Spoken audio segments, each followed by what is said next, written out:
పేద ఇంటికి పండుగ తెస్తాడు. సోనియమ్మ దివెనతోని రాహులన్న సైనికుడయ్యి పెద్ద కొడుకై యుద్ధం చెయ్య సిద్ధమాయే రేవంతన్న. మూడు రంగుల జెండా పట్టి సింగమోలే కదిలినాడు ఒక్కరో కాంగ్రెస్ సూర్యుడు మన రేవంతన్న నిగ్గదీసి అడిగే మొరగాడు.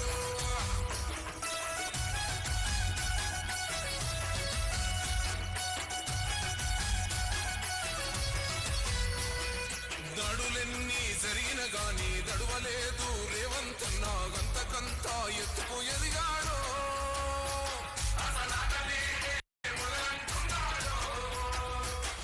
ముక్కనాడు పోలేదు ఒక్కడయ్యి కొట్లాడాడు అందుకే పెద్ద నాయకుడయ్యాడు.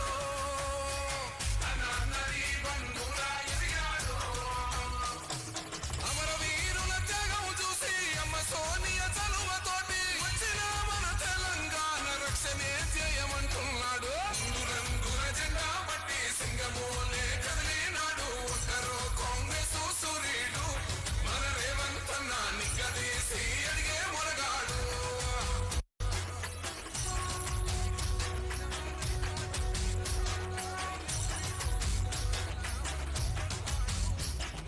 ఓహమంటూ లేని వాడు అందరినీ కలిపేటోడు ఆనాటి రోజులు తెస్తాడు.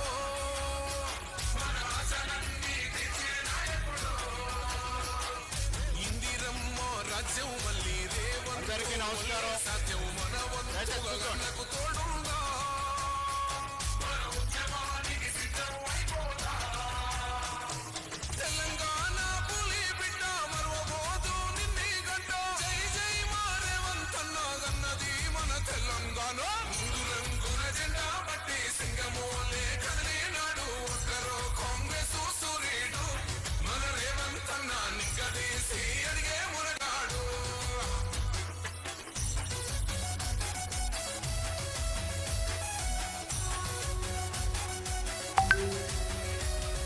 రాజ్యమొచ్చి ఏడేండ్లాయే రాతలింకా మారకపాయే.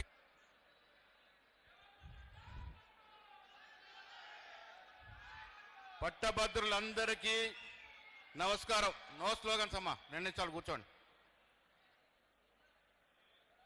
వేదికపై వచ్చినటువంటి మాన్య ముఖ్యమంత్రి వర్యులు రేవంత్ రెడ్డి గారు, ఇన్ఛార్జ్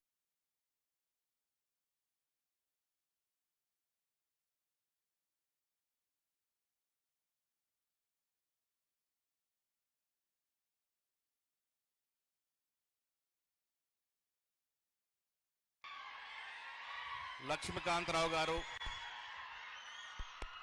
మురళీ నాయక్ గారు, ఇంద్రకరణ్ రెడ్డి గారు, రాజేందర్ రెడ్డి గారు, నాగరాజు గారు, చాలామంది వేదిక పైన పెద్దలు ఉన్నారు. మిత్రులను మీ అందరికీ తెలుసు, హైదరాబాద్లో విదేశీ సంస్థల నుంచి హైదరాబాద్లో పెద్ద మీటింగ్ వల్ల కొంత ఆలస్యమైంది. తర్వాత మళ్ళీ 3 మీటింగ్లు పోవాలి. ఇక్కడ చాలామంది మాట్లాడుతున్నప్పటికీ కూడా పట్టభద్రులతో ముఖ్యమంత్రి గారు స్వయంగా మీతో కలిసి 4 మాటలు మాట్లాడాలనే ఉద్దేశంతో ఇక్కడికి వచ్చినారు.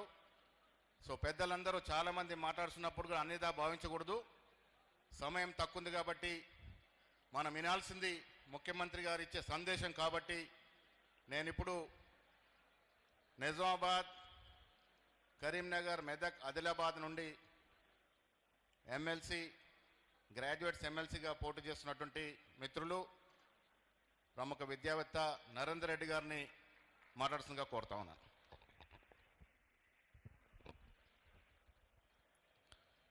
సభకు నమస్సులు.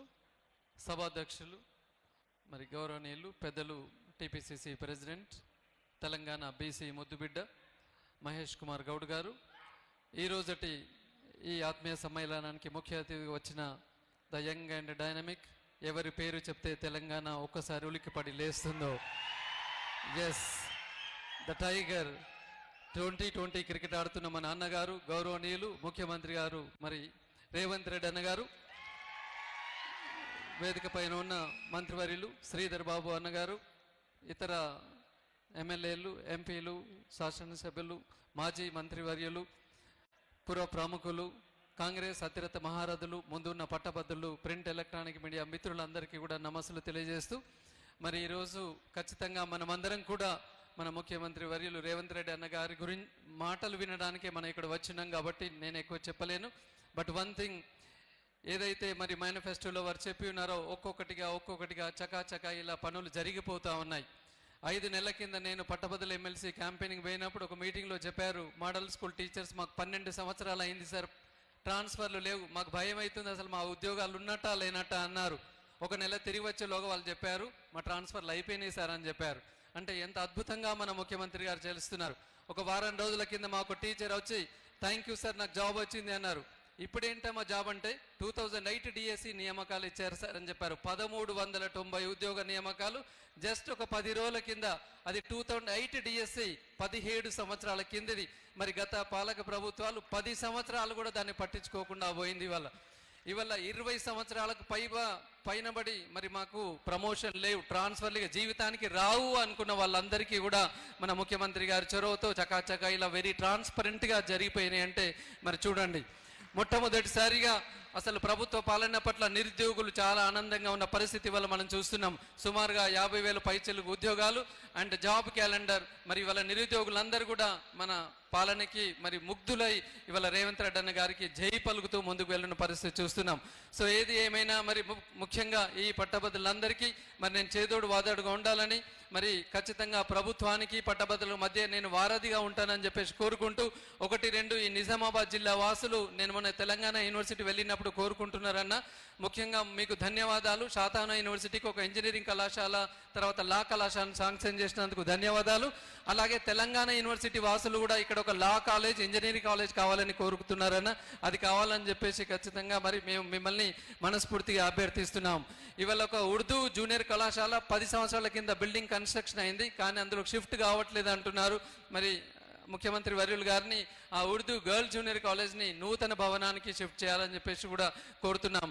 ఇవాళ తెలంగాణ యూనివర్సిటీని మన ముఖ్యమంత్రి గారి ఆధ్వర్యంలో ఖచ్చితంగా మరి ఉస్మానియాకి ధీటుగా ఇక్కడ చేయడానికి ఇక్కడ ఉన్న మరి నిజామాబాద్ ప్రజా ప్రతినిధులతోటి అవకాశం ఇస్తే నేను వారితో కలిసి పనిచేస్తానని చెప్పేసి సందర్భంగా కోరుతూ, మరి ఇంకా ఎన్నో విషయాలు ఇవాళ పట్టభద్రులై 317 జీవో గురించి చెప్తున్నారు. ఇవాళ మన ముఖ్యమంత్రి గారు స్పౌస్ కేసెస్ కావచ్చు, మ్యూచువల్ కావచ్చు, మెడికల్ కావచ్చు, అన్నీ కూడా అయిపోయినాయి. ఒక స్థానికత అది మన చేతుల్లో లేదు కాబట్టి అయిపోయింది. ఇలా ఎన్నో కూడా చకాచకా మరి చేసిన వారికి మరి మనందరం కూడా ఎప్పటికీ రుణపడి ఉండాలి. ఈ సందర్భంగా మా సోదరులు యాజమాన్యాలు స్కాలర్షిప్తో కొంచెం ఇబ్బంది పడుతున్న విషయం తెలిసిందే. మరి ముఖ్యమంత్రి వర్యులు గారిని వారందరి తరఫున నేను మరి రిక్వెస్ట్ చేస్తున్నాను, అన్నగారు అట్లీస్ట్ 2-3 మంత్స్లో అట్లీస్ట్ కొంచెమైనా రిలీజ్ చేసి మా వారికి ఉపశమనం కల్పించాలని చెప్పేసి వారి తరఫున నేను మిమ్మల్ని అభ్యర్థిస్తూ, మరి అవకాశం వస్తే తప్పకుండా పట్టభద్రులకి ప్రభుత్వానికి మధ్య వారధిగా ఉంటూ మీలో కొడిగా ఉంటూ సేవ చేస్తాను. ఇవాళ తెలిసిందే ఆంధ్ర కార్పొరేట్లకు ధీటుగా మరి ఇవాళ తెలంగాణ బిడ్డలు కొంతమంది ఎదుగుతున్నారంటే అది మనం సంతోషపడాల్సింది కానీ ఈర్షపడాల్సింది కాదు. మన గెలుపును జీర్ణించుకోలేక ఇవాళ ప్రత్యర్థులు అందరూ ఏకమై మన మీద సోషల్ మీడియా దాడి చేస్తున్నారు.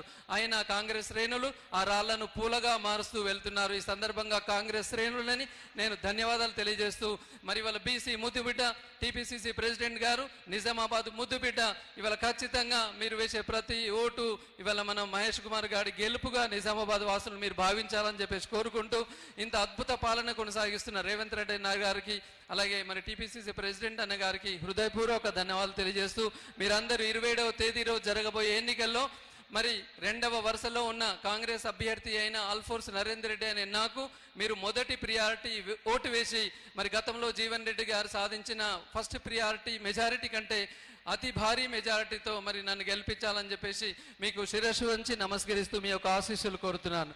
ధన్యవాదాలు. మిత్రులారా, రాష్ట్రం ముందుకు నడవాలంటే విజన్ ఉన్న నాయకుడు రాష్ట్రాన్ని ఏలాలి. నేను 40 ఏళ్ళ రాజకీయ, ఆ తర్వాత రాజశేఖర రెడ్డి గారు, రేవంత్ రెడ్డి గారిని చూస్తూ ఉన్నాం. ఒక విజన్, ఒక దూరదృష్టి, ఒక తపన, ఒక పట్టుదల, ఇవన్నీ కూడా నాయకుడు నడుస్తున్న లక్షణాలు. ఈ లక్షణాన్ని ఉన్నటువంటి నాయకుడు రేవంత్ రెడ్డి కాబట్టి ఇవాళ ప్రజలు ఎన్నుకొని రాష్ట్ర ముఖ్యమంత్రిగా తీసుకొచ్చినటువంటి సందర్భం. దీంతో పాటు ధైర్యంగా ఉండాలి మిత్రులారా. ముఖ్యమంత్రి అనేటువంటి వ్యక్తికి ధైర్యం కూడా ఉండాలి. ఆ ధైర్యం ఉంది కాబట్టే దరహాసంగా ఇవాళ రాష్ట్రానికి ముందుకు నడిపిస్తున్న సందర్భం. యువకుడిగా ఆయన ఉరుకులు పరుగులు పెడుతూ, మంత్రివర్గాన్ని ఉరుకులు పరుగులు పెట్టిస్తూ మా అందరినీ ఉరికిస్తున్నటువంటి యువ నాయకుడు రేవంత్ రెడ్డి గారు ఇలా ముఖ్యమంత్రిగా ఉన్నారు. ఇలా వీరి గురించి ఫామ్ హౌస్లో నిద్రిస్తున్నటువంటి నాయకులు మాట్లాడుతూ ఉన్నారు. వారు నిద్రపోతూ రాష్ట్రాన్ని నిద్రపూస్తూ వారి పార్టీని శాశ్వతంగా నిద్రలోకి నెట్టినటువంటి కేసీఆర్ ఇవాళ మా గురించి మాట్లాడుతూ ఉన్నారు. మిత్రులారా, ఇవాళ గ్రాడ్యుయేట్స్ ఎన్నిక, మేధావులు ఎన్నుకోబడేటువంటి ఎమ్మెల్సీ ఎన్నిక.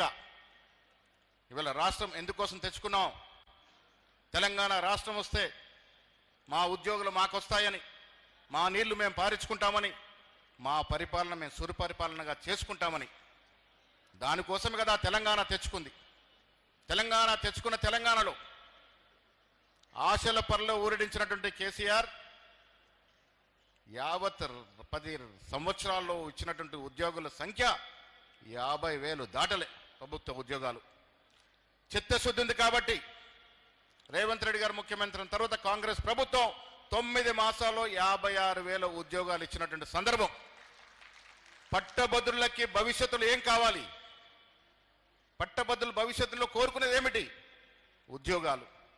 9 మాసాల్లో 56,000 ఉద్యోగులు ఇచ్చినటువంటి కాంగ్రెస్ పార్టీ భవిష్యత్తులో కూడా ముఖ్యమంత్రి గారి సమక్షంలో చెప్తా ఉన్నాను, ఖాళీలు ఉన్నటువంటి న్యాయంగా ఖాళీ ఉన్నటువంటి ప్రతి ఖాళీ స్థలాన్ని నింపుతాము. అది 1,00,000 దాటొచ్చు, 2 లక్షలు దాటొచ్చు, అన్ని ఉద్యోగాలు ఇచ్చి తీరుతామనే మాట కూడా ఈ సందర్భంగా మీ పట్టభద్రులందరూ కూడా ఆశ్వాసం ఇస్తా ఉంది కాంగ్రెస్ పార్టీ. చాలా మంది మహిళా సోదరులు ఉన్నారు ఇక్కడ. 35 నుంచి 40,000 మంది వరకు మహిళలకు ఉద్యోగాలు వచ్చాయి ఈ సంవత్సరంలో. కాంగ్రెస్ ప్రభుత్వం నడుస్తున్న సంవత్సరం అనే మాట కూడా ఈ సందర్భంగా మనవి చేస్తా ఉన్నాను. పట్టభద్రులు అభివృద్ధిని చేసి చూసి ఓటాల్సినటువంటి పరిస్థితి. మిత్రులారా, భగవంతుడు అందరికీ సమానమే. మేము కూడా భగవంతుడు పూజ చేయందే బయటికి రాము. భగవంతుడు ఉండాల్సిన చోట గౌరవంగా భగవంతుడు ఉంటాడు. మీరు ఏం చేశారు ఈ 10 ఏళ్లలో అది చెప్పి ఓటు అడగాల్సింది నేను బీజేపీ నాయకులను ప్రశ్నిస్తా ఉన్నాను. 2014 నుంచి ఇప్పటి వరకు 2 కోట్ల ఉద్యోగాలున్న వ్యక్తులు ఆ 2 కోట్లు కాదు కదా, ఉన్న ఉద్యోగాలను పీకేశారు, ఉన్న ప్రభుత్వ రంగ సంస్థల్ని మూసేశారు. ఏం ముఖం పెట్టుకుని ఓట్లు అడుగుతా ఉన్నారు? ఇవాళని అడుగుతా ఉన్నాను. ఉద్యోగాలు ఇవ్వరు, స్థానికుల ఉపాధి ఇవ్వరు, అదాని అంబాలని పెంచుతారు. వారి ఇవాళ వచ్చి ఓటు అడుగుతా ఉన్నారు. మిత్రులారా, ఈ ప్రాంతంలో 4 ఎంపీలతో పాటు కేంద్ర మంత్రి ఉన్నాడు. కేంద్ర బడ్జెట్లో మీరు తీసుకొచ్చింది 0. ఏం ముఖం పెట్టుకొని వచ్చి మీరు ఓట్లు అడుగుతారు? అది మీరు అడగాల్సిందిగా నేను విజ్ఞప్తి చేస్తా ఉన్నాను. ప్రతి పట్టభద్రుడు వాళ్ళు వచ్చినప్పుడు అడగాలి. కేంద్రంలో 0 తీసుకొచ్చిన మీరు ఇలా ఏం ముఖం పెట్టుకొని ఓట్లు అడుగుతారనే ప్రశ్న వారికి వేయాల్సిందిగా మేము విజ్ఞప్తి చేస్తా ఉన్నాను. కాంగ్రెస్ పార్టీకి ఓటు ఎందుకు వేయాలో ఘనంగా ధైర్యంగా చెప్తా ఉన్నాం. ఈ రాష్ట్రంలో అభివృద్ధి జరుగుతూ ఉంది. ఐటీ మంత్రి గారు చెప్తా ఉన్నారు ఇప్పుడే, నిజామాబాద్ ఐటీ టవర్ ఉంది. టవర్ తప్ప ఏమీ లేదు. దానికి సరిపడేటువంటి నిధులు విధులు కంపెనీలు తీసుకొస్తానని ఇప్పుడే శ్రీధర్ బాబు గారు మాటిస్తా ఉన్నారు. నిజామాబాద్ ఐటీ స్థాపన కొరకు కృషి చేస్తారన్న మాట వారు ఇస్తా ఉన్నారు. ఉద్యోగాలు ఇస్తా ఉంది కాంగ్రెస్ ప్రభుత్వం, సంక్షేమం ఇస్తా ఉంది. ఇంటిగ్రేటెడ్ కళాశాలలు 57 కళాశాలలో నిజామాబాద్కి 5 కళాశాలలు తెచ్చుకున్నటువంటి సందర్భం ఇవాళ. తెలంగాణకు యూనివర్సిటీ ఇచ్చింది కాంగ్రెస్ పార్టీ, షుగర్ కర్మగాలు ఇచ్చింది కాంగ్రెస్ పార్టీ. కాంగ్రెస్ పార్టీ అంటేనే అభివృద్ధి, కాంగ్రెస్ పార్టీ అంటేనే సంక్షేమం. అదేవిధంగా నిజామాబాద్ జిల్లా రైతులు ఆధారపడిన జిల్లా. రైతాంగ పరంగా ఇక్కడ రావాల్సిన నిధులు విధులు అన్ని కూడా తీసుకొస్తున్న మాట ముఖ్యమంత్రి గారు పదే పదే చెప్తా ఉన్నారు. మిత్రులారా, పట్టభద్రులందరినీ విజ్ఞప్తి చేస్తా ఉన్నాను. యువకుడు నరేందర్ రెడ్డి గారు ఇందాక మాట్లాడడం చూశారు. ముఖ్యమంత్రి మా అందరి సహకారంతో పట్టభద్రుల యొక్క సమస్యలు తీర్చడమే కాకుండా ఈ 4 ఉమ్మడి జిల్లాల్లో ఉన్నటువంటి విద్యాపరంగా ఉన్నటువంటి సమస్యలను కూడా తీర్చడానికి వారు కంకణబద్దులై ఉన్నారు. దయచేసి నరేందర్ రెడ్డి గారిని ఆశీర్వదించాల్సిన మీ అందరూ నేను కోరుతా ఉన్నాను. శ్రీధర్ బాబు గారు కూడా థ్యాంక్స్ చెప్తా ఉన్నాను. త్వరలోనే మీరు అది కార్యరూపం దాల్చాల్సిన విజ్ఞప్తి చేస్తా ఉన్నాను. జూపల్లి కృష్ణారావు కూడా ఇక్కడ మంత్రిగా యాక్టివ్గా ఉన్నారు. నిజామాబాద్ జిల్లా అన్ని కోణాల్లో అభివృద్ధి చేసుకుని ముందుకు పోతా ఉన్నాం. ముఖ్యమంత్రి గారికి జిల్లా మీద ప్రత్యేక దృష్టి ఉంది. ఆనాడు రైతుల యొక్క ఉద్యమాన్ని మొట్టమొదటిసారిగా నిజామాబాద్ ప్రారంభించిన చరిత్ర ఉంది. అందుకే వారికి దీని మీద ప్రత్యేక శ్రద్ధ ఉంది. కాబట్టి వచ్చే రోజుల్లో అన్ని రంగాల్లో అభివృద్ధి చేసుకుంటూ ముందుకు స్పీడ్గా పోతామనే విశ్వాసం నేను ఇక్కడ ప్రకటిస్తూ, నేను ఇప్పుడు మిగతా మీటింగ్లో పోవాల్సింది కాబట్టి పెద్దలందరూ మాట్లాడుతున్నప్పుడు కూడా సమయం లేనందువల్ల మీరు ఎవరి కోసమైతే ఎదురు చూస్తున్నారో, ఎవరు మాటలు తినాల్సి అనుకుంటున్నారో శ్రీ రేవంత్ రెడ్డి గారిని మాట్లాడాల్సిందిగా కోరుతా ఉన్నాను.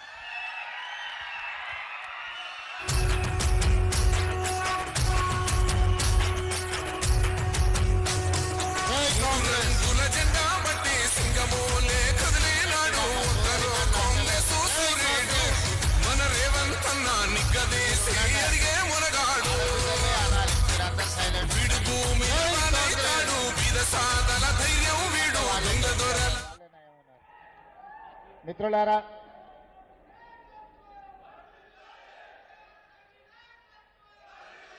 ఈరోజు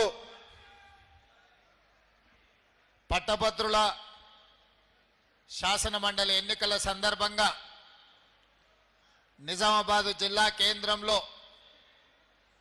తెలంగాణ కాంగ్రెస్ పార్టీ అధ్యక్షులు మహేష్ కుమార్ గౌడ్ గారి నాయకత్వంలో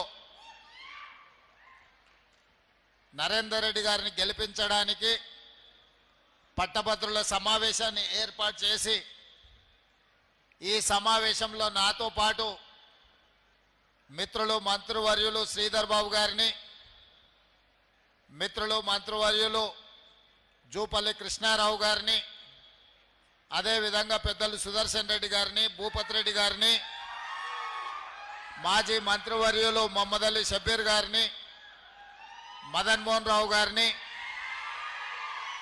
అదేవిధంగా సీనియర్ నాయకులను, శాసనసభ్యులను, శాసన మండలి సభ్యులను, ప్రాణ సమానులైన కాంగ్రెస్ పార్టీ కార్యకర్తల్ని అందరినీ ఆహ్వానించి ఈ ఆత్మీయ సమ్మేళనం ఏర్పాటు చేసి ఈరోజు మిమ్మల్ని అందరినీ కలవడానికి అవకాశం ఇచ్చినందుకు మనస్ఫూర్తిగా వారికి ధన్యవాదాలు తెలియజేస్తున్నా.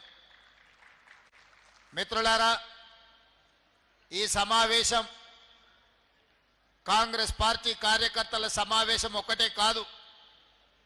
ఈ సమావేశం 4 కోట్ల తెలంగాణ ప్రజల యొక్క ఆలోచనలతో ఎన్నికైన ప్రజాప్రభుత్వం గత 15 నెలలుగా తీసుకున్న నిర్ణయాలు, పట్టభద్రులకు, నిరుద్యోగ యువకులకు ఉద్యోగ ఉపాధి అవకాశాలు కల్పించిన విధానం మీద ఈరోజు మనం చర్చించుకోవడానికి ఇక్కడ మనందరం సమావేశమైనాం.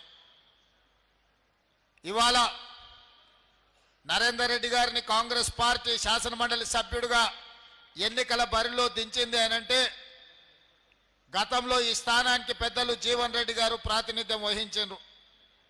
పెద్దలు జీవన్ రెడ్డి గారు ప్రాతినిధ్యం వహించిన ఈ శాసన మండలి ఎన్నికలలో నరేందర్ని ఈరోజు కాంగ్రెస్ పార్టీ అభ్యర్థిగా ప్రకటించింది అనంటే, ఆదిలాబాద్, కరీంనగర్, నిజామాబాద్, మెదక్ జిల్లాలలో ఉండే పట్టభద్రుల సమస్యలనే కాదు, ఈ ప్రాంతంలో ఉండే నిరుద్యోగ యువకులతో పాటు రైతాంగ సమస్యల్ని కూడా చర్చించగలడు, ప్రభుత్వంతో మాట్లాడి పరిష్కరించగలడు, ప్రభుత్వానికి పట్టభద్రులకు మధ్యలో ఒక వారధిగా నిలబడతాడని చెప్పి ఈరోజు కాంగ్రెస్ పార్టీ వారిని అభ్యర్థిగా నిర్ణయించడం జరిగింది. ఇవాళ చాలామంది చాలా రూపాలలో చాలా అంశాల గురించి మాట్లాడుతున్నారు. ముఖ్యంగా ఈరోజు ఎన్నికలలో బీఆర్ఎస్, బీజేపీ ఏ రకంగా కుట్రలు కుతంత్రాలు చేసి కాంగ్రెస్ పార్టీని, ప్రభుత్వాన్ని బలహీనపరచాలని, కాంగ్రెస్ పార్టీని ఓడించాలని కుట్రలు చేస్తున్నారో ఈరోజు మీరందరూ కూడా ఆలోచన చేయండి.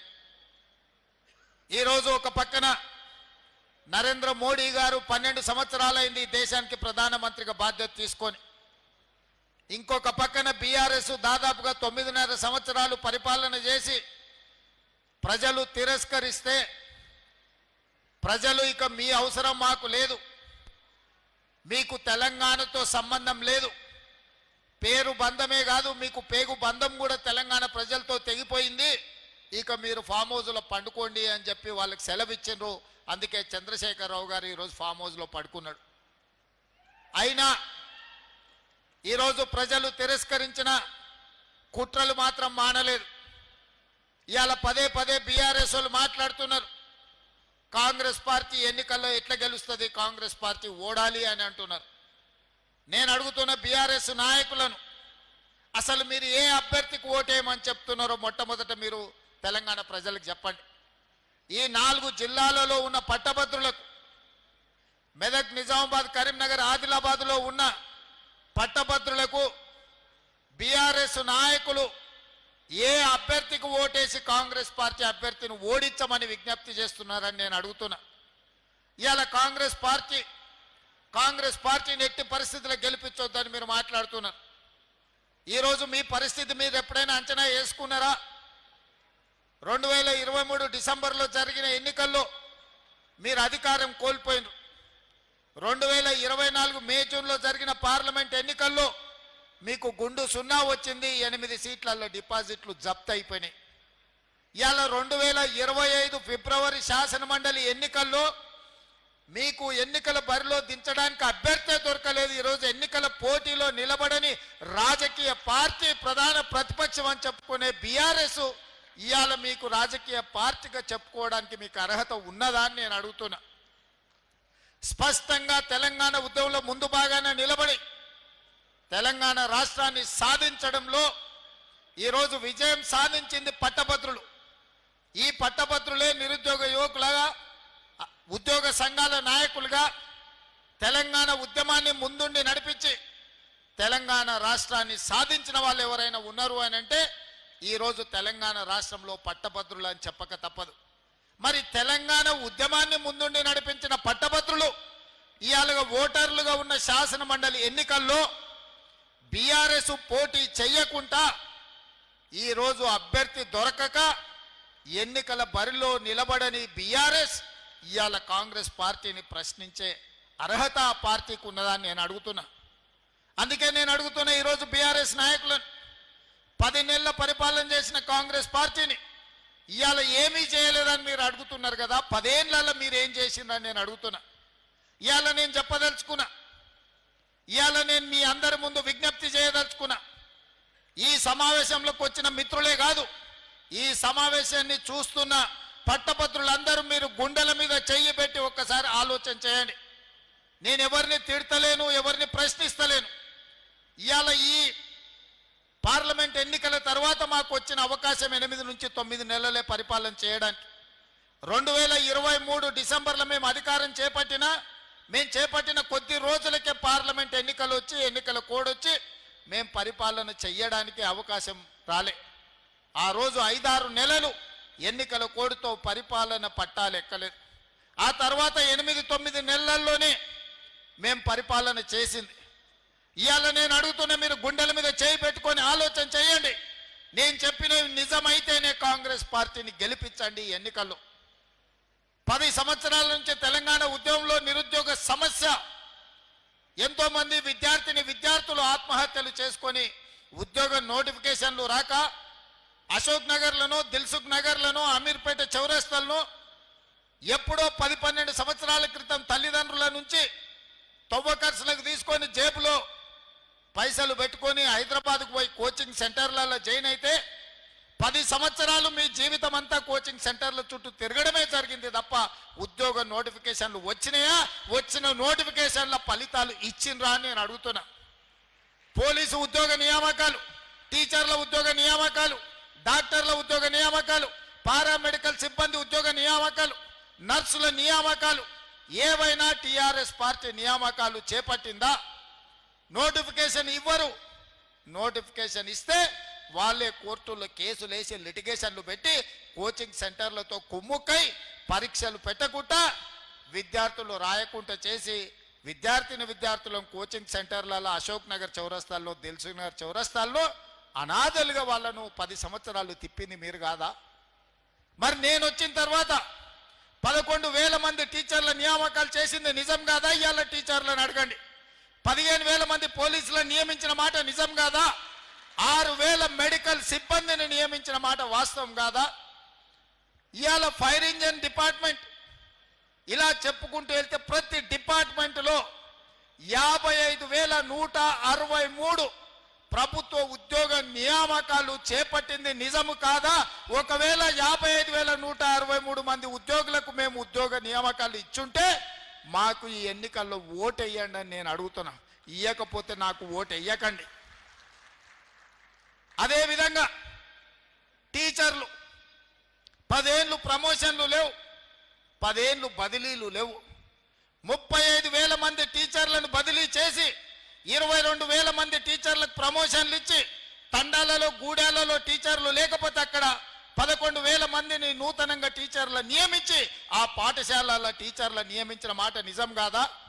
ఇవాళ ఈ ట్రాన్స్ఫర్లైన 35,000 మంది టీచర్లు, ప్రమోషన్లు వచ్చిన 22,000 మంది టీచర్లను, కొత్తగా నియామకమైన 11,000 మంది టీచర్లను నేను అడుగుతున్నా, నేను చేసింది నిజమే అయితే మీ గుండెల మీద చేయి పెట్టుకొని ఒకసారి ఆలోచన చేసి రేవంత్ రెడ్డి చెప్పింది నిజమైతే పట్టభద్రుల ఎన్నికలలో నాకు ఓటు వేయండి, నేను చెప్పింది అబద్ధమైతే అవతలకు ఓటు వేయండి.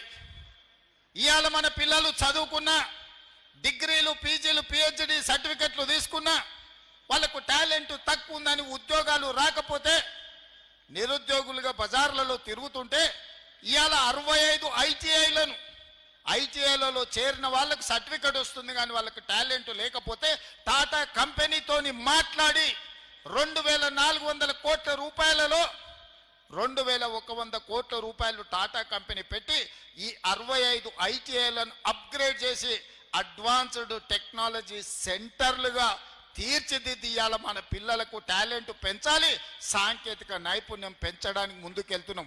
ఇది నిజమైతేనే, సాంకేతిక నైపుణ్యం పెంచుతేనే టాటా కంపెనీతో మేము ఒప్పందం చేసి శిక్షణ ఇవ్వడమే కాదు, శిక్షణ ఇచ్చిన వాళ్లకు టాటా కంపెనీ ఉద్యోగాలు ఇస్తామని ఒప్పందం చేసుకున్న మాట నిజమైతే కాంగ్రెస్ పార్టీకి ఓటు వేయండి, లేకపోతే కాంగ్రెస్ పార్టీకి ఓటు వేయకండి అని నేను ఈ సందర్భంగా చెప్పదలుచుకున్నా. అదేవిధంగా మన పిల్లలలో టాలెంట్ పెంచాలని యంగ్ ఇండియా స్కిల్స్ యూనివర్సిటీని ప్రారంభించి ఈ దేశంలోనే ఎక్కడ లేని విధంగా పబ్లిక్ ప్రైవేట్ పార్ట్నర్షిప్లో యూనివర్సిటీ చైర్పర్సన్గా Mahindra group of companies Anand మహీంద్రాను చైర్మన్గా పెట్టి పెద్ద పెద్ద కార్పొరేట్ కంపెనీల డైరెక్టర్లను బోర్డులో పెట్టి వేలాది మంది తెలంగాణ విద్యార్థులను అందులో చేర్చి వాళ్ళకి శిక్షణ ఇచ్చి వాళ్ళకి ఇవాళ ఉద్యోగాలు ఇవ్వాలి అని మనం ప్రయత్నం చేస్తున్నాం. యంగ్ ఇండియా స్కిల్స్ యూనివర్సిటీని నేను ప్రారంభించింది నిజమైతే మీరు కాంగ్రెస్ పార్టీకి ఓటు వేయండి అని చెప్పి నేను ఈ సందర్భంగా మిమ్మల్ని అడుగుతున్నా. ఇదే కాదు, 140 కోట్ల జనాభా ఉన్న ఈ దేశం ఒలింపిక్స్లో ఒక గోల్డ్ మెడల్ తేలే. నేను సౌత్ కొరియా పోయినప్పుడు ఒక యూనివర్సిటీకి వెళ్ళిన, నేను 30 ఎకరాలలోనే ఉంది ఆ యూనివర్సిటీ. మీ నిజామాబాద్ యూనివర్సిటీ పోలిస్తే 100 ఎకరాలలో ఉండి ఉంటుంది. కానీ 140 కోట్ల జనాభా ఉన్న మనం ఒక్క గోల్డ్ మెడల్ కూడా ఒలింపిక్స్లో తేలే.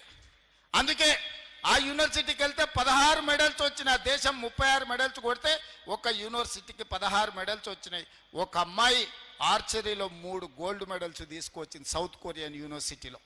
అక్కడ చూసిన తర్వాత ఈ దేశం జనాభా ఉన్నది కానీ ప్రపంచంతో పోటీ పడలేకపోతుందని తెలంగాణలో యంగ్ ఇండియా స్పోర్ట్స్ యూనివర్సిటీని ప్రారంభించాలి, మన యువతను టాలెంటెడ్ విద్యార్థులుగా తీర్చిదిద్దాలి, స్పోర్ట్స్లో రాణించాలి అని చెప్పి ఇవాళ మనం యంగ్ ఇండియా స్పోర్ట్స్ యూనివర్సిటీని మనం ప్రారంభించి మట్టిలో మాణిక్యాలను గ్రామీణ ప్రాంతాలలో ఉన్న విద్యార్థుల్లో ఉన్న నైపుణ్యాన్ని ఇవాళ బయటికి తీయాలని మనం ప్రయత్నం చేస్తున్నాం. అదే కాదు, ఈ నిజామాబాద్ టౌన్లో నిలబడి మాట్లాడుతున్నాం. మీ ఊర్లో ఇక్కడ మీ మీ మీ మీ కాలనీలో తిరిగిన నిఖత్ జరీన్ బాక్సింగ్లో ఛాంపియన్షిప్ తీసుకొస్తే నిఖత్ జరీన్కి గ్రూప్ 1 జాబ్ డిఎస్పీ జాబ్ ఇచ్చి 2 కోట్ల రూపాయల నగదు ఇచ్చి మీ నిజామాబాద్ బిడ్డను ఈరోజు గ్రూప్ 1 డిఎస్పీ ఆఫీసర్గా నేను నియమించింది నిజమైతే మీరు కాంగ్రెస్ పార్టీకి ఓటు వేయండి, లేకపోతే కాంగ్రెస్ పార్టీకి ఓటు వేయకండి. ప్రపంచ కప్ క్రికెట్ను సాధించిన సిరాజ్, ప్రపంచ కప్లో ఇండియా టీం గెలవడానికి తన నైపుణ్యాన్ని ప్రదర్శించిన సిరాజ్ని ఈరోజు అతను చదువుకున్నది ఇంటర్మీడియట్ లోపే. గ్రూప్ 1 ఉద్యోగం ఇవ్వాలంటే అది సరిపోదు. ప్రభుత్వం అన్ని మినహాయింపులు ఇచ్చి ఈరోజు సిరాజ్ని గ్రూప్ 1 ఆఫీసర్గా ఒక డిఎస్పీ క్యాడర్ ఆఫీసర్గా ఈరోజు ఉద్యోగం ఇచ్చి క్రీడల్లో రాణించిన నిరుద్యోగ యువకులకు మీరు క్రీడలలో రాణిస్తే కూడా మిమ్మల్ని ప్రభుత్వం ఆదుకుంటుందని సిరాజ్కి ఈరోజు డిఎస్పీ క్యాడర్ ఉద్యోగం ఇచ్చింది నిజమైతే మీరు కాంగ్రెస్ పార్టీకి ఓటు వేయండి. ఇదే కాదు, పారా ఒలింపిక్స్లో దీప్తి అని వరంగల్ అమ్మాయి అంగవైకల్యాన్ని ఛేదించి మెడల్ సాధిస్తే ఆ అమ్మాయికి గ్రూప్ 2 ఉద్యోగం ఇవ్వడమే కాకుండా వరంగల్లో ఇంటి స్థలాన్ని ఇచ్చి 25 లక్షల రూపాయలు ఆర్థిక సహాయాన్ని అందించిన మాట నిజం కాదా? ఇవాళ అది నిజమైతేనే కాంగ్రెస్ పార్టీకి ఓటు వేయండి. ఇవన్నీ కూడా పట్టభద్రులు ఆలోచన చెయ్యాలి.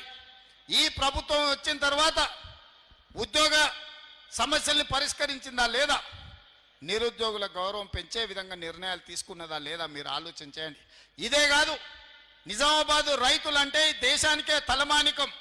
పంజాబ్ హర్యానా రైతులతో పోటీపడి గిట్టుబాటు ధర విషయంలో కానీ రైతుల సమస్యల విషయంలో పోరాడాలి అని అంటే భారతదేశంలో హర్యానా పంజాబ్ రైతులతో పోటీపడి నిరసన తెలపడంలో ప్రభుత్వాలను గడగడలాడించడంలో నిజామాబాద్ రైతులకు పెట్టిన పేరు. ఆనాడు రైతు ఉద్యమాలలో నేను ఇక్కడికి వచ్చిన తర్వాతనే కాంగ్రెస్ పార్టీకి అధ్యక్షుడు మోహన్ రెడ్డి ఆ రోజు ఈ కార్యక్రమాన్ని తీసుకొని పెద్దలు సుదర్శన్ రెడ్డి గారు వీళ్ళందరూ పెడితే నేను నిజామాబాద్ రైతు పోరాటాలకి ఇక్కడికి వచ్చిన. ఆ తర్వాతే నేను పిసిసి అధ్యక్షుడిని అయినా. అలాంటి నిజామాబాద్ రైతులను నేను అడుగుతున్నా, మీరు చెప్పండి, 25,50,000 మంది రైతులకు 21,000 కోట్ల రూపాయలు 2 లక్షల వరకు రైతు రుణమాఫీ చేసుంటేనే లెక్కలు చూసి మరి కాంగ్రెస్ పార్టీకి ఓటేయండి. ఒకవేళ 2 లక్షల రూపాయల వరకు 25,50,000 మంది రైతులకు 21,000 కోట్ల రూపాయల రైతు రుణమాఫీ చేసింది నిజమైతేనే ఇవాళ కాంగ్రెస్ పార్టీకి ఓటేయండి. ఇదే కాదు, ఇవాళ రైతు భరోసాలో ప్రతి ఎకరాకు 6,000 చొప్పున సంవత్సరానికి 12,000 ఇవాళ రైతు భరోసా మీ ఖాతాలలో పడితేనే కాంగ్రెస్ పార్టీకి ఓటేయండి. ఇవాళ మీకు ఉచితంగా 24 గంటల కరెంట్ ఇస్తేనే కాంగ్రెస్ పార్టీకి ఓటేయండి. ఇవాళ శ్రీరామ్ సాగర్ అయినా నిజాం సాగర్ అయినా ఈ ప్రాంతంలో నీటి ప్రాజెక్టులను కట్టి ప్రజలకు అందుబాటులో తీసుకొచ్చి నీళ్లు తీసుకొచ్చి రైతులను ఆదుకున్నది కాంగ్రెస్ పార్టీ అయితేనే గుత్పా అలీసాగర్ లాంటి ప్రాజెక్టులను కాంగ్రెస్ పార్టీ ముందుకు తెచ్చింది కాబట్టి ఇవాళ నిజామాబాదులో పసిడి పంటలు పండుతున్నాయి. ఇవాళ మీ గిట్టుబాటు ధరల విషయంలో అదే కాదు, ఈ ప్రాంతంలో వడ్లు అత్యధికంగా పండిస్తారు. ఇవాళ మీరు ఆలోచన చేయండి, గుండెల మీద చేయి పెట్టుకొని ఆలోచన చేయండి.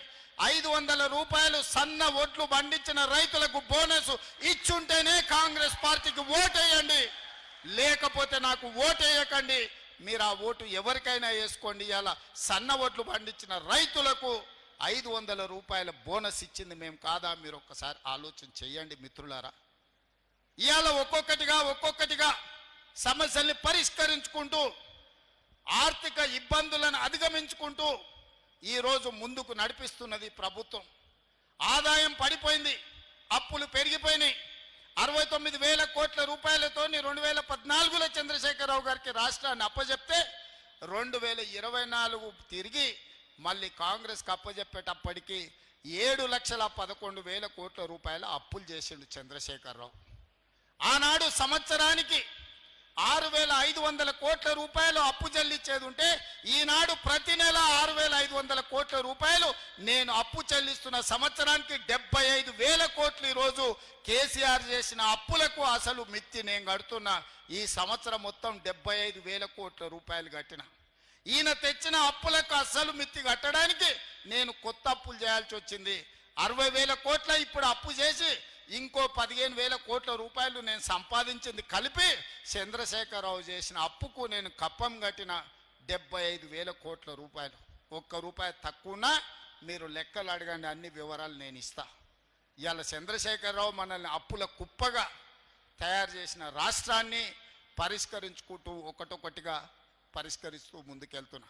ఆనాడు ఈరోజు ప్రభుత్వ ఉద్యోగస్తులను నేను అడుగుతున్నా, మీ గుండెల మీద చేయి పెట్టుకొని మీరు ఆలోచన చేయండి. చంద్రశేఖరరావు ఉన్నన్ని రోజులు మీ జీతాలు ఎన్నడూ వచ్చినాయో మీరు లెక్క చూసుకోండి. మీ బ్యాంకులో ఖాతా తెచ్చుకొని చూసుకోండి. ఎన్నడూ మీ జీతం వస్తుందో మీకు తెలియని పరిస్థితి. 1 తారీఖు నాడు మీరు తెచ్చుకున్న అప్పులకు బ్యాంకులకు కట్టాలి.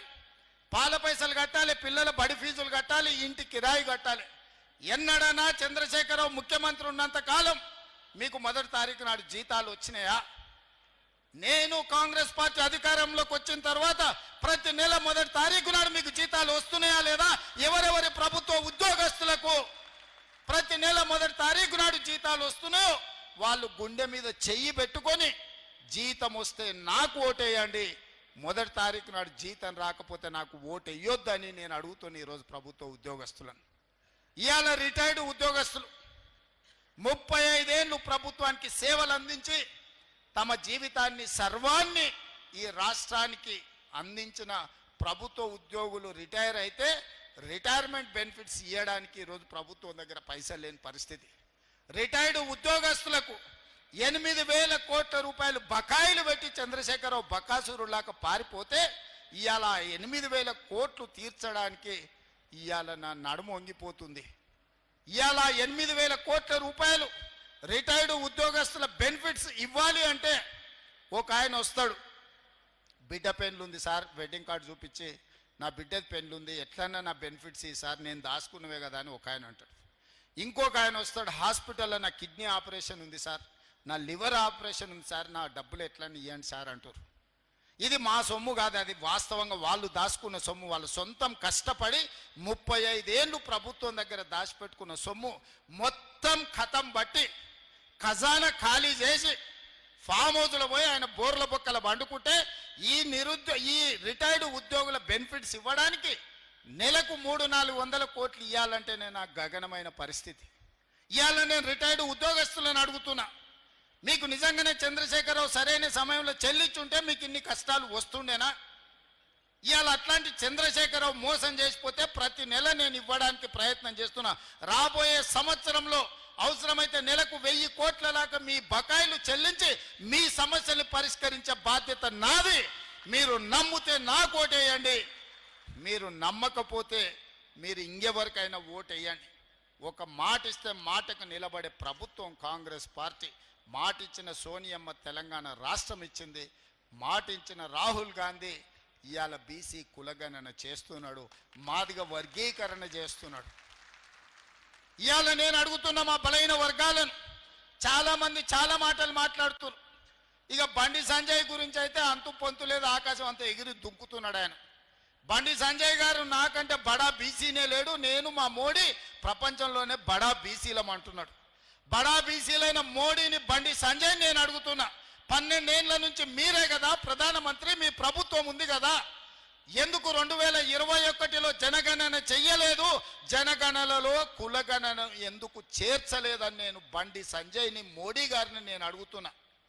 ఇవాళ ఇక్కడ ఉన్న ఈ సమావేశాన్ని చూస్తున్న మా బలైన వర్గాల మిత్రులను నేను అడుగుతున్నా, మీరు గుండెల మీద చేసుకొని చెప్పండి, 100 ఏళ్ల నుంచి మీ కులగణన జరగకపోతే మీ సోదరుడు రేవంత్ రెడ్డి ముఖ్యమంత్రి అయిన తర్వాత నెల రోజుల్లోనే మీ 100 ఏళ్ల సమస్యను సంవత్సరం లోపల ఇవాళ కులగణన చేసి లెక్కలు మీ ముందల పెట్టినా లేదా?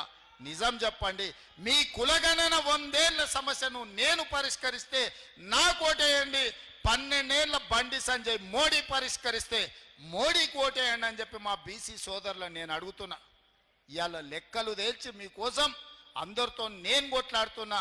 తేల్చిన లెక్కలు తప్పని మనం వండుకున్న అన్నంలో ఉప్పేసి తినకుండా చేయాలని బీజేపీ వాళ్ళు చేస్తున్న కుట్రను మీరు అర్థం చేసుకోండి అని మా బలైన వర్గాల సోదరులను అడుగుతున్నా. లెక్కలు తప్పున్నాయి అంటారు.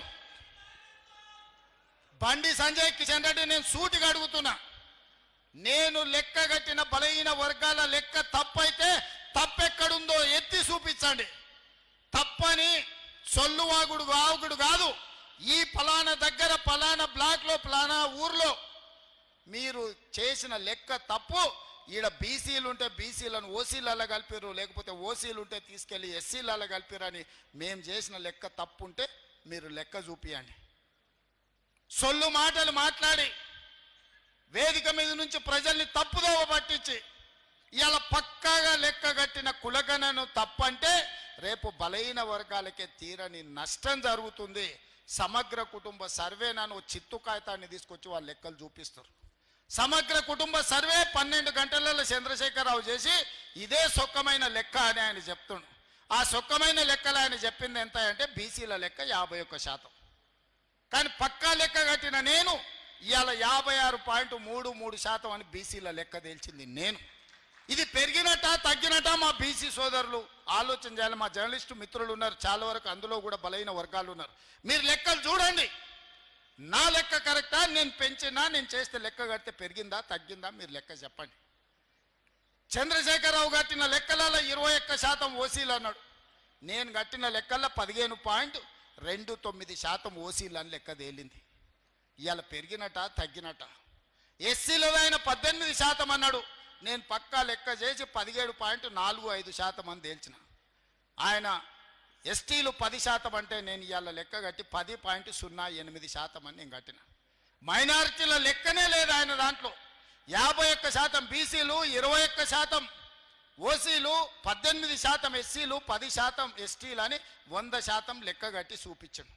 నేను పక్కాగా లెక్క కట్టి మైనారిటీలు 12.56% ఉన్నారు ఈ తెలంగాణ రాష్ట్రంలో. ముస్లిం మైనారిటీల లెక్క 12.56%, అందులో 10.08 బీసీలు, మిగతా వాళ్ళు ఓసీలు అని లెక్క కట్టి మైనారిటీల లెక్క కూడా తేల్చిన ప్రభుత్వం మా ప్రభుత్వం. బండి సంజయ్ అంటుండు బీసీలను మైనారిటీలను తెచ్చి బీసీలలో ఎట్లా కలుపుతారని. నేను సూటికి వేదిక మీద నుంచి బండి సంజయ్ గారికి, కిషన్ రెడ్డి గారికి నేను సవాల్ విసురుతున్నా. మైనారిటీలను రాజ్యాంగ పరంగా 1960 నుంచే నాకు తెలిసి బీసీలలో బీసీ రిజర్వేషన్లు పొందినరు. ఇవాళ దూదేకులు కానీ, తురక చాకలి కానీ, తురక మంగలి కానీ ఇట్లా 29 కులాలు బీసీలు ఇవాళ మైనారిటీలు బీసీల రిజర్వేషన్లు పొందుతారు. అంతెందుకు, కిషన్ రెడ్డి బండి సంజయ్ సిద్ధంగా ఉంటే గుజరాత్ రాష్ట్రానికి నేను టీములను తీసుకెళ్తా. నరేంద్ర మోడీ గారు 12-13 ఏళ్ళు ముఖ్యమంత్రి ఉన్న గుజరాత్లో ఇవాళ ముస్లింలు 29 కులాలు బీసీ రిజర్వేషన్లు అనుభవిస్తున్నారు. ఇవాళ బీసీ రిజర్వేషన్ల ముస్లింలు గుజరాత్లో ఉన్నారు. ఇవాళ ముస్లిం బీసీలు మధ్యప్రదేశ్ బీజేపీ ప్రభుత్వంలో ఉన్నారు. మహారాష్ట్ర బీజేపీ ప్రభుత్వంలో ఇవాళ ముస్లిం బీసీ రిజర్వేషన్లు అనుభవిస్తున్నారు. బీహార్లో మీ పొత్తుల ప్రభుత్వంలో ముస్లిం బీసీలు రిజర్వేషన్లు ఇవాళ పొందుతున్నారు. ఇవన్నీ నిజం కాదా? నిజ నిర్ధారణ కమిటీని రాష్ట్రాలకు పంపిద్దాం. ఇవాళ ఉత్తగానే భావోద్వేగాలు రెచ్చగొట్టాలి, ఎన్నికల్లో లబ్ధి పొందాలని కిషన్ రెడ్డి, బండి సంజయ్ కేంద్ర మంత్రులుగా ఉండి అబద్ధాలు చెప్పుకుంటా వీధి నాటకాలు వేస్తున్నారు. ఈ దేశంలో రాజ్యాంగం పరంగా వాళ్ళకు కూడా వచ్చిన రిజర్వేషన్లు బీసీ ఈ గ్రూప్లో ఉన్నారు. ఇవాళ బీసీ రిజర్వేషన్లు 5 కేటగిరీల కింద ఉన్నారు. ఏ, బి, సి, డి, ఈ వచ్చేసి మెజారిటీ ఇవాళ ముస్లిం మైనారిటీల రిజర్వేషన్లు వచ్చినాయి. దూదేకులోళ్ళు బీసీ బి గ్రూప్లు ఉన్నారు. ఇది నేను ఇచ్చింది కాదు, డాక్టర్ బాబాసాహెబ్ అంబేద్కర్ ఇచ్చిన రిజర్వేషన్ల నుంచి దూదేకుల వాళ్ళు ఇవాళ బీసీ బి రిజర్వేషన్లు ఉన్నారు. ఇవన్నీ రేవంత్ రెడ్డి నిన్నమన్న తెచ్చినాయి కాదు. నేను ఎవరిని ఎందులో నేర్చలే.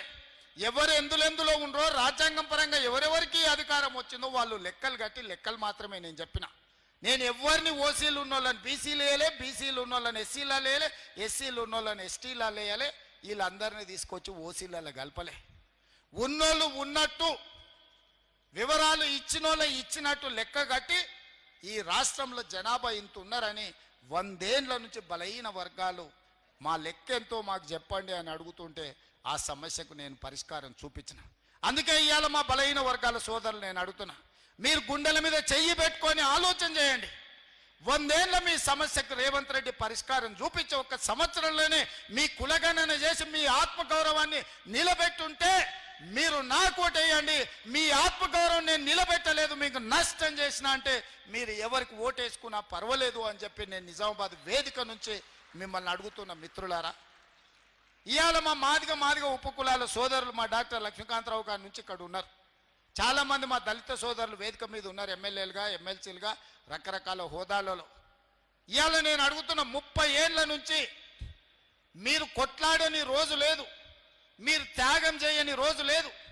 మీరు ఇన్ని కొట్లాడి గల్లీ నుంచి ఢిల్లీ వరకు కొట్లాడారు. మోడీని మీ కృష్ణమాదిగా కౌగిలించుకున్నాడు, మోడీ కృష్ణమాదిగా ముద్దు పెట్టిండు, కానీ మీ లెక్క చెప్పినాడా? వర్గీకరణ చేసిండా?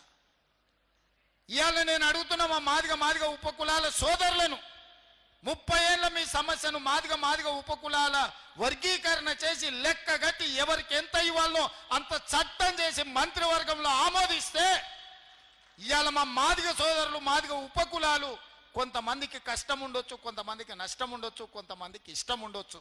కానీ సుప్రీంకోర్టు ఇచ్చిన జడ్జిమెంట్ ప్రకారం ఎస్సీ ఉపకులాల వర్గీకరణ చేసింది నేను కాదా? ఇవాళ నేను అడుగుతున్న మా ఎస్సీ సోదరులను, ఎస్సీ వర్గీకరణ చేసింది రేవంత్ రెడ్డి అయితే నరేందర్కు ఓటేయండి, నరేందర్ను గెలిపించండి. ఇవాళ నేను చెయ్యలేదు అంటే మోడీ మీకు చేసిండంటే మోడీకి ఓటేయండి. 12 ఏళ్ళు ప్రధానమంత్రిగా ఉన్న నరేంద్ర మోడీ కృష్ణమాదిగను కౌగిలించుకున్నాడు, కానీ మీ వర్గీకరణ సమస్యకు పరిష్కారం చూపించిండా అని నేను అడుగుతున్నా. మరి సమస్యకు పరిష్కారం చూపించిన నా వైపు నిలబడతారా, మీ సమస్యను జటిలం చేసిన బీజేపీ వైపు నిలబడతారా? మీరు ఆలోచన చేయండి అని మా మాదిగ సోదరులు, ఉపకులాల సోదరులను, మా దళిత సోదరులను నేను అడుగుతున్నా. మిత్రులారా, ఇవాళ ఆలోచన చేయండి. 10 నెలల్లో నేను చేసిన పనులను మీరు లెక్క కట్టండి. 12 ఏళ్ళు నరేంద్ర మోడీ పరిపాలనను, 10 ఏళ్ళు చంద్రశేఖరరావు పరిపాలనను మీరు అంచనా వేయండి. ఇవాళ ఈ సమస్యలన్నిటిని దృష్టిలో పెట్టుకొని ఇవాళ నాకు అండగా నిలబడడానికి, నాకు తోడుగా ఉండడానికి శాసన మండలిలో మీ పట్టభద్రుల సమస్యల్ని ప్రస్తావించడమే కాదు, ప్రభుత్వం దృష్టికి తీసుకొచ్చి బాజాబ్తా ముఖ్యమంత్రి దగ్గరికి నరేందర్ రెడ్డి కాగితం పట్టుకొని మిమ్మల్ని చేయి పట్టుకొని వచ్చి మీ సమస్యలు పరిష్కరిస్తాడు. ఇవాళ మీ చేయి పట్టుకొని మీ సమస్యలు పరిష్కరించేటోడు మీ ఎమ్మెల్సీ కావాలన్నా, మీరు ఓటేసిన తర్వాత దొంగకు దొరకకుండా తుపాకీ గుండుకు అందకుండా పోయేటోడు మీకు ఎమ్మెల్సీ కావాలన్నా? మీరు ఆలోచన చేయండి మిత్రులారా. ఇవాళ మీరు ఆలోచన చేయండి. ఈ ఓట్లు ఆషామాషి ఓట్లు కాదు. ఒక ఎమ్మెల్సీ గెలుపు ఓటమితోని, ఎమ్మెల్సీలతోని ప్రభుత్వం మనగడికి ఏం ప్రమాదం లేదు. నరేందర్ గెలిచినా గెలవకపోయినా నా ప్రభుత్వానికి వచ్చిన ప్రమాదం ఏం లేదు. కానీ నరేందర్ రెడ్డి ఓడిపోతే మీ సమస్యలు పరిష్కరించేవాడు, మీ తరఫున మాట్లాడేవాడు, మీ తరఫున ఈ ప్రభుత్వంతో చర్చించేవాడు లేకుండా పోతాడు. అది మీకే నష్టం జరుగుతుంది తప్ప మీకు లాభం చేకూర్చదని చెప్పి నేను ఈ సందర్భంగా తెలియజేస్తున్నా. మీ సమస్యలకు శాశ్వత పరిష్కారం చూపించాల్సింది తెలంగాణ రాష్ట్ర ప్రభుత్వం. తెలంగాణ రాష్ట్ర ప్రభుత్వంతో చర్చించాల్సింది మిత్రుడు నరేందర్ రెడ్డి. నరేందర్ రెడ్డికి ఓటేసినప్పుడే మీ సమస్యలకు పరిష్కారం దొరుకుతుంది అని చెప్పి నేను ఈ సందర్భంగా తెలియజేస్తున్నాను. అంతెందుకు ఇక్కడ మీడియా మిత్రులు ఉన్నారు, హైదరాబాద్లో ఉన్న వాళ్ళని అడగండి. ఆనాడు రాజశేఖర రెడ్డి గారు ఉన్నప్పుడు జర్నలిస్టులకు ఇండ్ల పట్టాలు ఇచ్చాడు. 10 ఏళ్ళు చంద్రశేఖరరావు మీ ఇండ్ల పట్టాలన్నా మీ భూమి ఏడుందో చూపించినాడా? మీ కాగితమని ఇచ్చిండా? నేను వచ్చిన తర్వాత మిమ్మల్ని అందరినీ పిలిచి రవీంద్ర భారతిలో 1000 కుటుంబాలను మిమ్మల్ని పిలిచి మీకు భోజనం పెట్టి మీ ఇండ్ల పట్టాలు మీ భూమికి అప్పచెప్పింది నేను కాదా? 10 ఏళ్ళు చంద్రశేఖరరావు మీ ఇండ్ల పట్టాల గురించి కాదు, మీ ఆరోగ్య భద్రత కార్డు గురించి కూడా ఇవ్వలే. కోవిడ్లో మీ జర్నలిస్టులు చచ్చిపోతే పట్టించుకున్న పాపాన వల్లే ఢిల్లీలో ఉన్న మీ జర్నలిస్టులకు ఆరోగ్య భద్రత కార్డు కూడా ఇవ్వకపోతే జర్నలిస్టుల సమస్యలు పరిష్కరించాలని మిమ్మల్ని పిలిచి మాట్లాడి మీ భూమి మీకు అప్పచెప్పింది నేను కాదా మిత్రులారా? ఇన్ని పనులు 10 నెలల్లో నేను చేస్తే ఏమి చేయలేదు రేవంత్ రెడ్డి అని బండి సంజయ్, కేటీఆర్ ఇద్దరు కలిసి నోటుకొచ్చింది మాట్లాడుతున్నారు. ఎన్నికల్లో పోటీ చేయను అని అసలు మాట్లాడే అర్హత ఉందా అని నేను అడుగుతున్నా.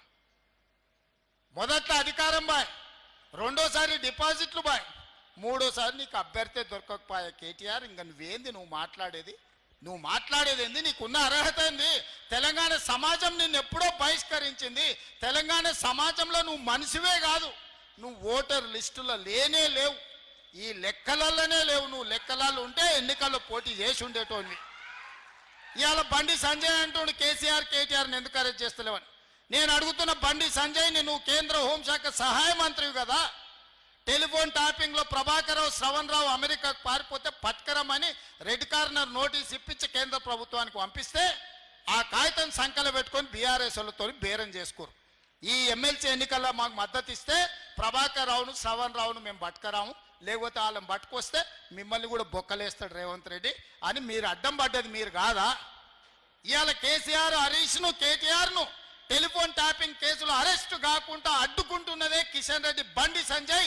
ఎందుకంటే ప్రభాకర్ రావును, శ్రవణ్ రావును విదేశాల నుంచి ఇక్కడికి రప్పిస్తే 48 గంటలలో ఇలా బండారం బయటపడుతుంది, అందరిని తీసుకుపోయి చెర్లపల్లి జైల్లో పెడతామని చెప్పి ఈ కాగితం అడ్డం పెట్టి బ్లాక్మెయిల్ చేసి ఎన్నికల్లో పరోక్షంగా వాళ్ళ మద్దతు తీసుకుంటున్నది బీజేపీ వాళ్ళు కాదా అని చెప్పి నేను ఈ సందర్భంగా అడుగుతున్నా. బండి సంజయ్ గారు, నీకు చిత్తశుద్ధి ఉంటే మేము గొర్రెల స్కామ్ కింద ఏసీబీలో కేసు కట్టి మేము విచారణ చేస్తే ఫైళ్ళన్నీ మీ ఈడీ వాళ్ళు తీసుకుపోయినారు. ఈడీ వాళ్ళు ఎందుకు ఈ గొర్రెల స్కామ్లో టీఆర్ఎస్ వాళ్ళని ఒక్కరిని కూడా అరెస్ట్ చేయలే?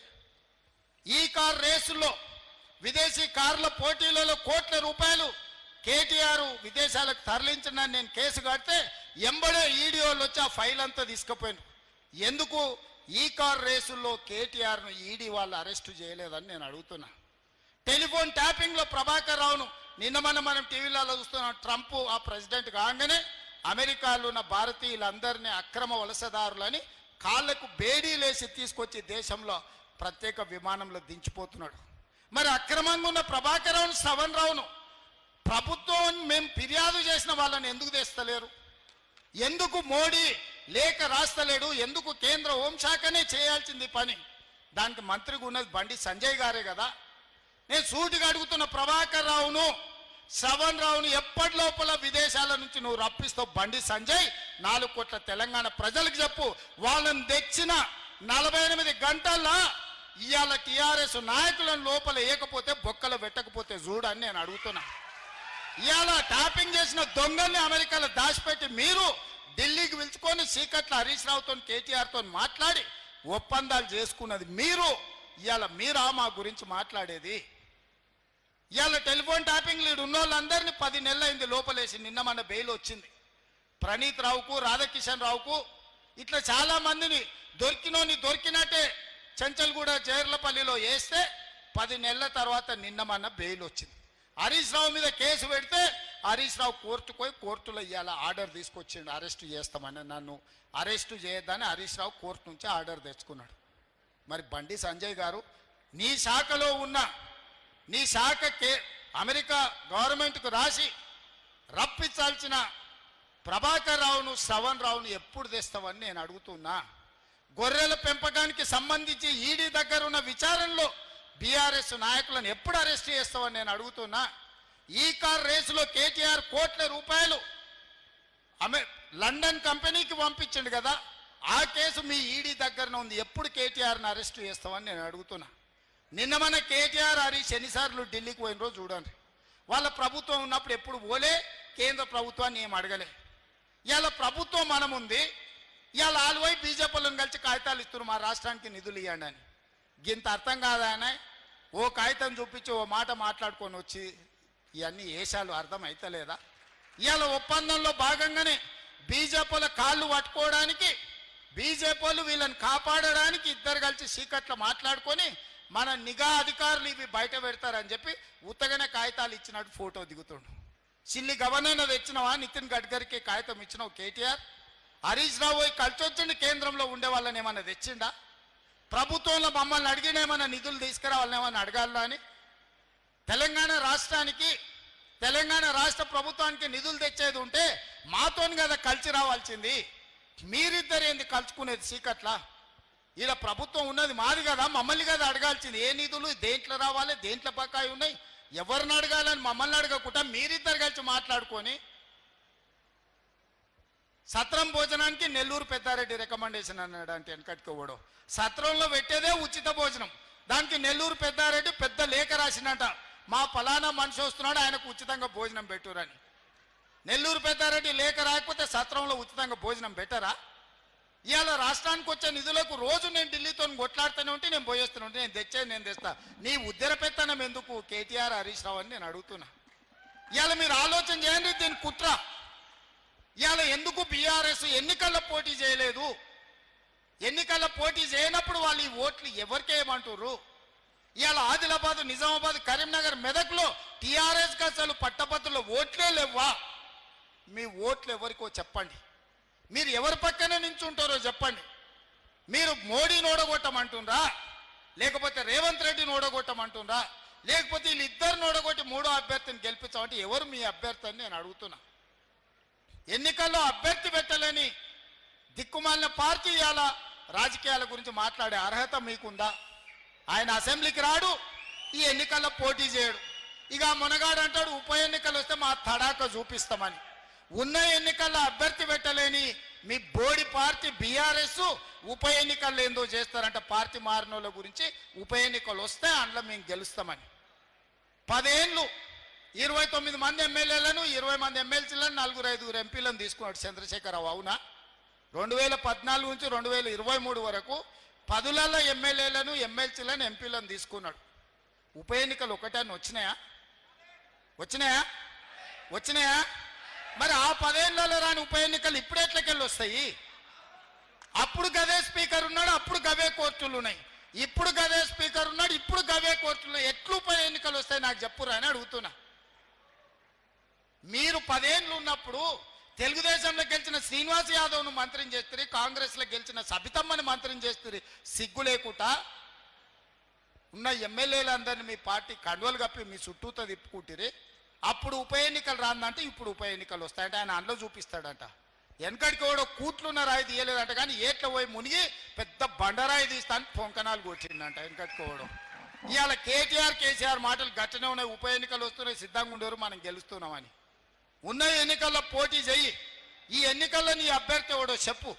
నువ్వు ఎవరికి ఓటేస్తున్నావు, ఎవరికి మద్దతు ఇస్తున్నావు చెప్పు చంద్రశేఖరరావు. ఉద్దర మాటలు వద్దు, ఉద్దర గప్పాలు వద్దు. నీది గతమే, నీకు భవిష్యత్తు లేదు. నీకు ఒకవేళ భవిష్యత్తు ఉంటే ఎన్నికల్లో నీ ఓటు ఎవరికో చెప్పు. ఎన్నికల్లో ఓటు ఎవరికి వేయాలనో చెప్పలేనోనివి. ఫామ్ హౌస్లో పడుకునేటోడు నువ్వా మాకు పోటీ? ఇవాళ బీజేపీ వాళ్ళు కిషన్ రెడ్డి గారికి సూటిగా చెప్తున్నా, మీరు ఓటు అడగాలంటే నువ్వు అడ్డంబడి ఆపిన మెట్రో కేంద్ర ప్రభుత్వం మంత్రివర్గంలో పెట్టాలి.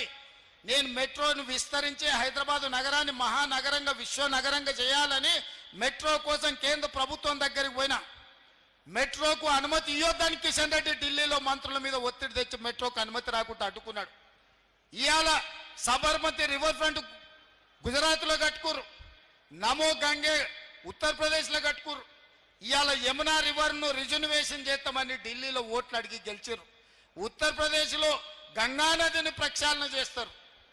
అదేవిధంగా గుజరాత్లో సబర్మతి రివర్ను ప్రక్షాళన చేస్తారు, ఢిల్లీలో యమునా నదిని ప్రక్షాళన చేస్తారు. కానీ హైదరాబాదులో మూసీ నదిని ప్రక్షాళన చేస్తామంటే మీరు అడ్డుకుంటారు, ఒక్క రూపాయి ఇవ్వరు. ఎందుకు అడ్డుకుంటున్నావు కిషన్ రెడ్డి? నువ్వు కేంద్ర మంత్రిగా మూసీ పరివాహక ప్రాంతంలో ఉన్న ప్రజలు నీకు ఓటు వేయలేదా? మూసీ ప్రక్షాళన చేసి మేము బాగా బతకాలనుకుంటున్నాం, నీకు ఇష్టం లేదా? ఇవాళ మూసీకి నిధులు రాకుండా, మూసీకి అనుమతులు ఇవ్వకుండా, మూసీకి కావలసిన డిఫెన్స్ ల్యాండ్స్ ఇవ్వకుండా అడ్డుకుంటున్నది కిషన్ రెడ్డి కాదా? ఇవాళ రీజనల్ రింగ్ రోడ్డు నార్థన్ భాగం వచ్చింది, సదరన్ భాగాన్ని నితిన్ గడ్కరీ ఇవ్వకుండా అడ్డుకుంటున్నది కిషన్ రెడ్డి కాదా? ఇవాళ పాలమూరు రంగారెడ్డి ఎత్తిపోతల నీటి కేటాయింపులను, సమ్మక్క సారలమ్మ ప్రాజెక్టు కేటాయింపులను, సీతారామ నీటి కేటాయింపులను అడ్డుకుంటున్నది కిషన్ రెడ్డి కాదా? ఇవాళ వీటికి ఏటికి అనుమతులు ఏమిస్తలేడు కిషన్ రెడ్డి. కేంద్రంలో నాకు కూడా పరిచయాలు ఉన్నాయి. నేను కూడా 2019 నుంచి 2024 వరకు ఎంపీగా ఉన్నా.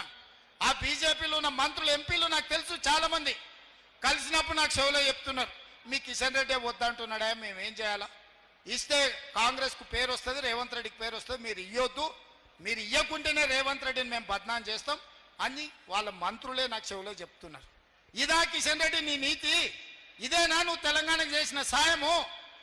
ఎప్పట్లోగా నువ్వు మెట్రో రైలుకు అనుమతి తెస్తావు? ఎప్పట్లోగా మూసీకి నిధులు తెస్తావు? ఎప్పట్లోగా రీజనల్ రింగ్ రోడ్డును అనుమతిస్తావు? ఎప్పటిలోగా పాలమూరు రంగారెడ్డి ఎత్తిపోతలకు నీటి కేటాయింపులు తీసుకొస్తావు? నేను అడుగుతున్న కిషన్ రెడ్డిని, ఇవేవి లేకుండా మా పట్టభద్రుల ఓట్లు అడుగుతావా నువ్వు? నీకేం అర్హత ఉందని నేను అడుగుతున్నా. ఇవాళ నీకు అర్హత ఏముంది ఓట్లు అడగడానికి? నువ్వు మెట్రో రైలుకు అనుమతి ఇవ్వవు, మూసీకి నిధులు ఇవ్వవు, పాలమూరు రంగారెడ్డికి నీటి కేటాయింపులు చేయవు, రీజనల్ రింగ్ రోడ్డుకు అనుమతి తీసుకురావు. ఏది తీసుకురాని దద్దమ్మ కిషన్ రెడ్డి, నీకు ఓట్లు అడిగే అధికారం ఎక్కడిది తెలంగాణ రాష్ట్రంలో అని నేను అడుగుతున్న మిత్రులారా. ఇవాళ గుండెల మీద చేసుకొని ఆలోచన చేయండి. ఈ తెలంగాణను అభివృద్ధి చేసేది, ఈ తెలంగాణ ఆత్మగౌరవం నిలబెట్టేది కాంగ్రెస్ పార్టీ కాదా? మీరు ఆలోచన చేయండి. మీ సోదరుడుగా, మీ వాడిగా 10 నెలల్లో ఒక్క రోజైనా సెలవు తీసుకున్నానా? ఒక్క రోజైనా ఈ సమస్యల్ని వదిలి పక్కన కూర్చున్నానా? 2023 డిసెంబర్ 7 నాడు బాధ్యత తీసుకున్న నేను ఈ రోజు వరకు ఒక్క గంటన్న ఎప్పుడైనా సెలవు తీసుకున్నానా, ఎప్పుడైనా పని చేయకుండా ఊరుకున్నానా? మీకోసం ఎన్నో ఏళ్ళ నుంచి పెండింగ్ ఉన్న బీసీ కులగణన, మాదిగ ఉపకులాల వర్గీకరణ, రైతు రుణమాఫీ లాంటి సమస్యలను, నిరుద్యోగ సమస్యలను పరిష్కరించడానికి నేను నిరంతరం పనిచేస్తున్న మిత్రులారా. ఇదంతా నేను చెప్పింది నిజమైతే మీరు గుండెల మీద చెయ్యి పెట్టుకొని ఆలోచన చెయ్యండి. నేను చెప్పింది నిజమైతే నన్ను గెలిపించండి. ఈ ఎన్నికల్లో ఇంకా బలంగా పనిచేయాలంటే, నా మనోధైర్యం పెరగాలి అంటే, అవసరమైతే ఢిల్లీలో మోడీతో కొట్లాడాలి అంటే ఈ పట్టభద్రులు అండగా నిలబడండి. మీరు అండగా నిలబడితే ఇక్కడ కేసీఆర్ని కాదు, అక్కడ మోడీతోనైనా కొట్లాడి మనకు నిధులు నీళ్లు తీసుకొచ్చే బాధ్యత నాది. మీరందరూ అండగా నిలబడండి. ముఖ్యంగా మా ఆడబిడ్డలు ఈడ ఉన్నారు. ఆర్టీసీలో బస్సు ఉచితంగా మా ఆడబిడ్డలు ప్రయాణం చేస్తే 150 కోట్ల మంది ఆడబిడ్డలకు 4,000 కోట్ల రూపాయలు బస్సులో ఉచితంగా నేను ఇస్తే నాకు ఓటేయండి. మీకు బస్సుల్లో ఎవరైనా టికెట్ పైసలు అడిగితే నాకు ఓటు వేయొద్దని మా ఆడబిడ్డలకు నేను చెప్పదలుచుకున్నా. 200 యూనిట్లు మీ ఇంట్లో ఉచితంగా కరెంటు వస్తే నాకు ఓటేయండి, లేకపోతే నాకు వద్దు. మీ అమ్మని అడగండి ఇంటికి పోయినాక 500 రూపాయలకు సిలిండర్ మా ఆడబిడ్డలకు వస్తే ఓటు నాకేయండి, లేకపోతే ఓటు ఇయ్యకండి అని చెప్పి మా ఆడబిడ్డలను అడుగుతున్నా.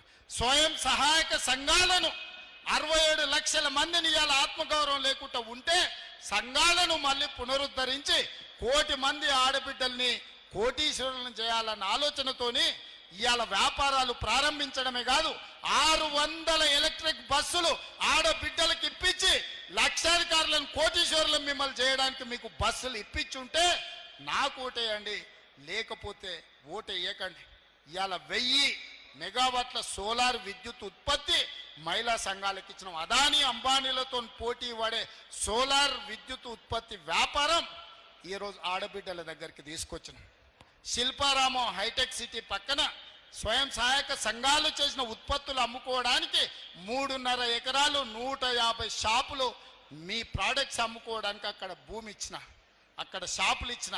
శిల్పారామం పక్కన మీ పేరు మీద 3.5 ఎకరాల భూమి ఉంటే, షాపులు ఉంటే నాకు ఓటేయండి, లేకపోతే మీరు ఎవరికైనా ఓటేసుకోండి అని మా ఆడబిడ్డలకు నేను విజ్ఞప్తి చేస్తున్నా. ఇవన్నీ కూడా మీరు ఆశీర్వదించి అండగా నిలబడ్డారు కాబట్టి నేను చేయగలిగిన. రేపు భవిష్యత్తులో కూడా ఇంకా చాలా సమస్యలు ఉన్నాయి. అన్ని సమస్యలు పరిష్కరించినా నేను చెప్తలేను, ఇంకా ఉన్నాయి. వాటిని పరిష్కరించాలంటే మీరు అండగా నిలబడండి. మీరు అండగా నిలబడాలంటే నరేందర్ రెడ్డిని గెలిపించండి. ఇవాళ all force Narender Reddy Congress party అభ్యర్థి. ఇవాళ కాంగ్రెస్ పార్టీ నరేందర్ రెడ్డిని మీ పట్టభద్రుల ఎమ్మెల్సీ అభ్యర్థిగా ఈరోజు కాంగ్రెస్ పార్టీ నిర్ణయించింది. మీరందరూ అండగా నిలబడి నరేందర్ రెడ్డిని ఆశీర్వదించండి. నిండు మనసుతోని మీకు వారధిగా, మీకు సారథిగా నిలబడతాడు. మీ సమస్యల మీద ప్రభుత్వం దృష్టికి తీసుకొస్తాడు. ఆ సమస్యల్ని పరిష్కరించే బాధ్యత నాది అని చెప్పి తెలియజేస్తూ మీ అందరి దగ్గర సెలవు తీసుకుంటున్న మిత్రులారా, జై కాంగ్రెస్, జై జై కాంగ్రెస్. సోదరులందరూ కూడా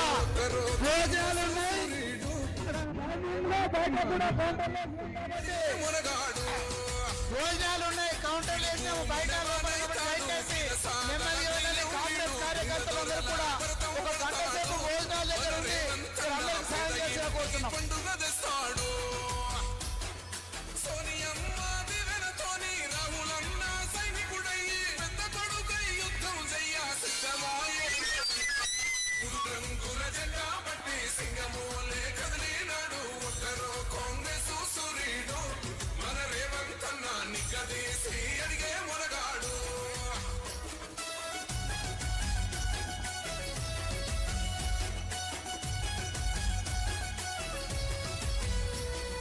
దడులెన్ని జరిగిన గాని దడువలేదు రేవంతన్న, గంతకంతా ఎత్తుకు ఎదిగాడో,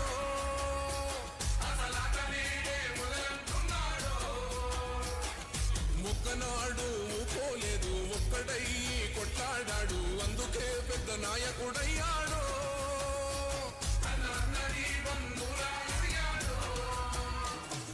అమరవీరుల త్యాగం చూసి అమ్మ సోనియా చలువతోటి వచ్చిన మన తెలంగాణ రక్షణే ధ్యేయమ